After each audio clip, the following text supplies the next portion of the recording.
I really like Michigan craft beers. There's lots of different types of people here. I think it fits in perfect with the locally owned scene here. It's gone. I found today's drink delightful. Every Friday night on WOTV4 at 7:30.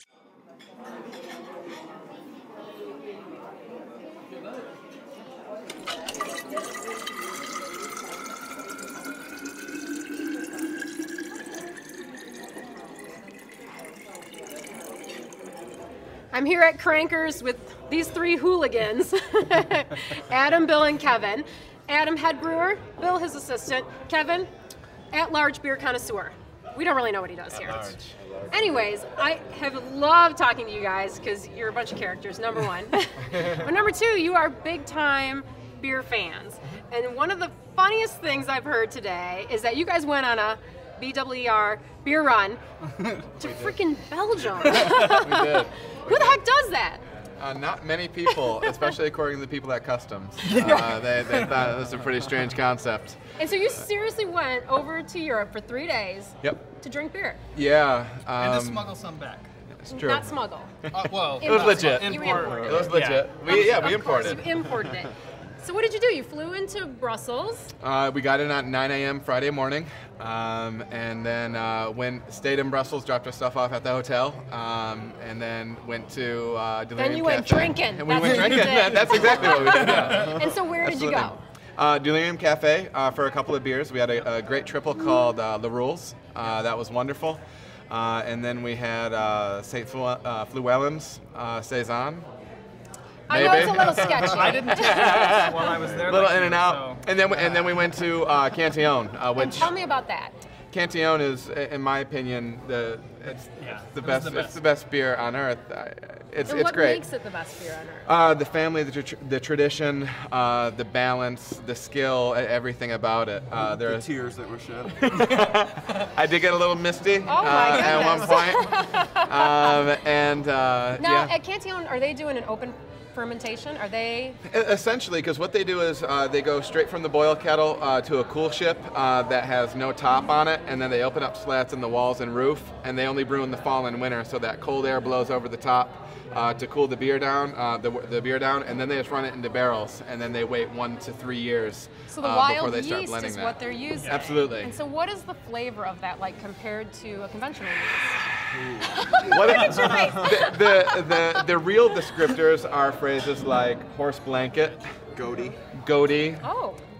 Very much of the barnyard, the but like in a positive way if you can rectify that in your brain. Leather, but they're all these lower supporting flavors that make it a really wonderful, complex, refreshing beverage. All the beers are bone dry. Yep. They're sour beers, and then they have a refreshing flavor similar to like lemonade, not like that flavor necessarily, but that same refreshing type kind of that tartness. That tartness. Yeah. And they're complex. Just everything is in there. I'm sure. With all that crazy. Yeah. What do you think about sour beers? Because I've noticed that almost as a trend amongst brewers that you guys are into sour beers recently. Is that a new kind of exciting thing that's happening in beer? Yeah, I think so. I mean, I think a lot of guys want to have that sour beer program, that barrel program going on at their place. And it's a tough thing to do, especially right off the bat. I think there's a lot of finesse that goes into making those beers well. And great blending. Good blending, barrels, afterwards. Yeah. Which is what Cantillon did really well. Like their beers were blended. That 7-year-old goose they gave us was perfect. It was the best beverage I've ever drank. Yeah. I can't believe you even remember that. I do. It was amazing. Well, it must have been good if you can still remember it after a 3-day beer run. It's true.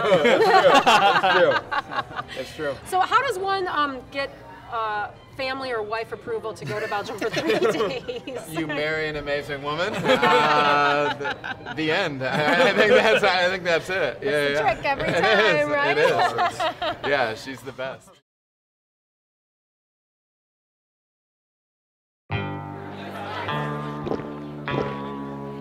The Brew Trail is on WOTV4, Friday nights at 7:30. Don't miss it.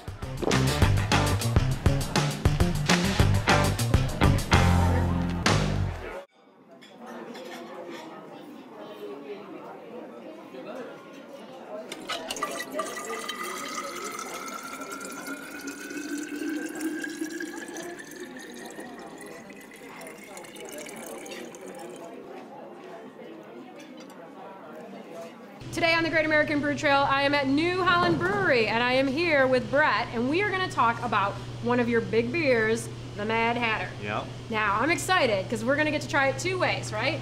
One is a baby beer, as I'm going to call it, and one as a finished beer. That's we're right. going to do a taste test. So, what do we have going on here in this tank? Well, fortunately, you came at the perfect time because yesterday we brewed a 10-barrel batch of our Mad Hatter, and then we split it between 2 fermenters. So we got 5 barrels in each fermenter. And you're brewing this at the brew pub, where you kind of get to experiment on a smaller scale than you do at your distribution facility. That's right.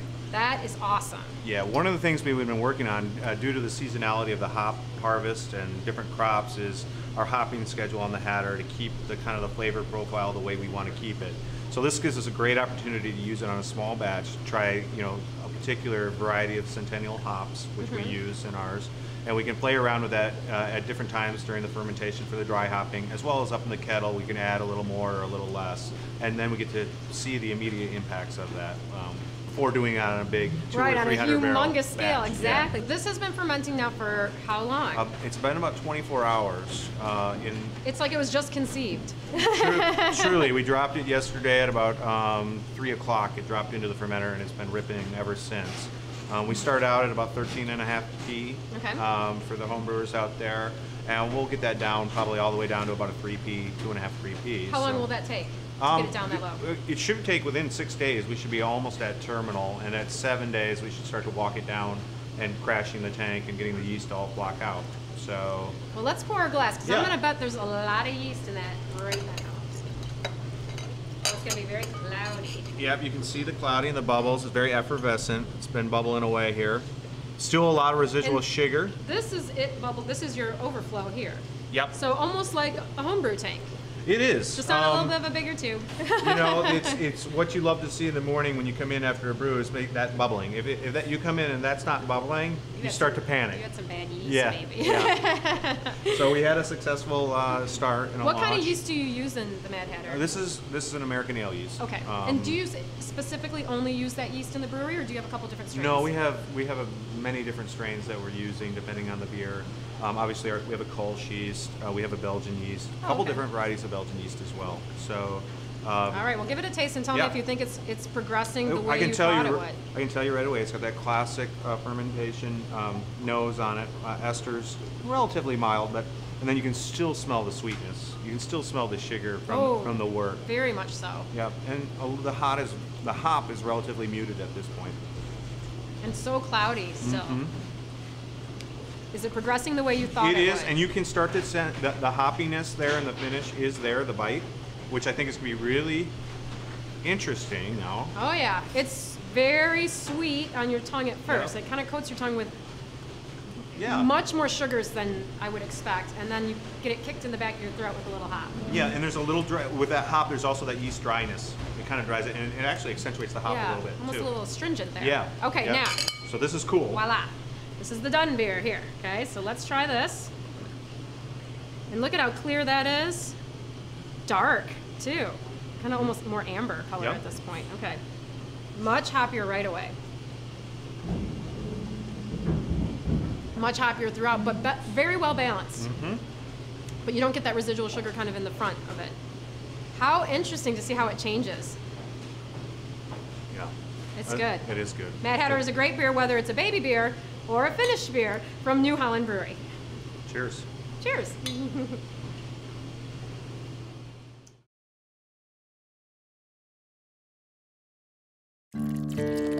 Beer was my passion right from the beginning. You know, brew good beer, brew unique beer, and have fun with what you do. And have those brewmaster specials come out and do it right the first time or don't do it at all.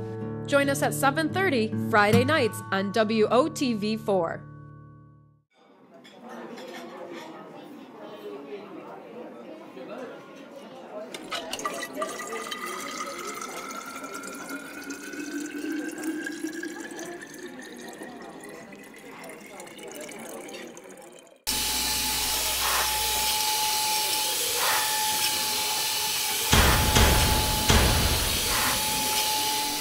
I'm here with head brewer Mike Hall of North Peak. You guys are growing, like every brewery in the state it seems like, but what makes you different? I don't I don't know. What makes us different? What makes you different? I mean, you have a lot of different things going on. You have a brew pub, you have bottling, but your beer, to me, is special, I think, because it is so consistent and so good. And I think a lot of that comes from your training. Well, thank you. Yeah, consistency is king. I mean, you know, a lot of guys go out there and try to knock it out of the park once, but when my formal training, one of the first things they teach us is you got to make good beer consistently in an economic rate. So, you know, winning one medal doesn't keep you in business. You got to keep the customers drinking the beer over and over. And so, yeah, we try really hard to keep the quality up, and we use some local hops. That kind of sets us a little bit nice. Right here on the peninsula, they're grown, so they're very close by. And we just good water. We got a great well. Michigan has the best water, don't you think? It does. It's got a good lake next to it, so right. It's working out great for us. Yeah. Do you, when you're brewing, do you think about winning medals? No. Ever? Nope. What do you think about? The beer that I'm making. Yeah, I just think about what it is I'm doing, why I'm doing it, and making sure I do it well and the same every time. Yeah. Where do you see the brewery going in the future? What do you see happening here? Brand-wise, we're definitely going to expand. You know, the seasonals, we're going to stick with those, even though we obviously have a few flagship beers which take a huge bulk of our production. But really just expanding, really being able to supply the whole state all the time, and then look at other neighboring states, Wisconsin, you know. But Michigan Ohio. first. Michigan Take first, care hell of yeah. us, please. Exactly. So we can all drink more diabolical. It's not good for me. I go into a store and I can't find a six-pack. I get upset. I got to drive all the way back to the brewery.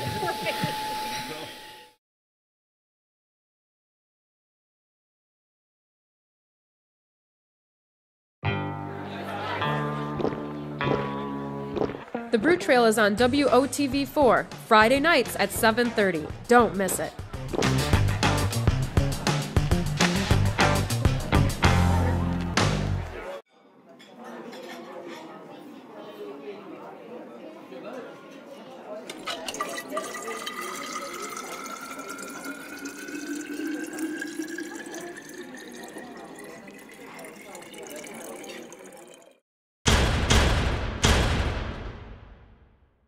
I'm at Saugatuck Brewing right now, and I'm here with Dexter, who is the head on-premise brewer at Saugatuck Brewing. This is a very unique program. It's the only one in the state of Michigan that rocks. I love it. You can come in and brew 10 gallons of your own beer. Well, actually about 13 is what you end up with. It's even more than I thought. And that's how many bottles of beer? We guarantee the customer 60 22-ounce bottles. However, you usually end up with a little bit more than that. Kind of like a baker's dozen?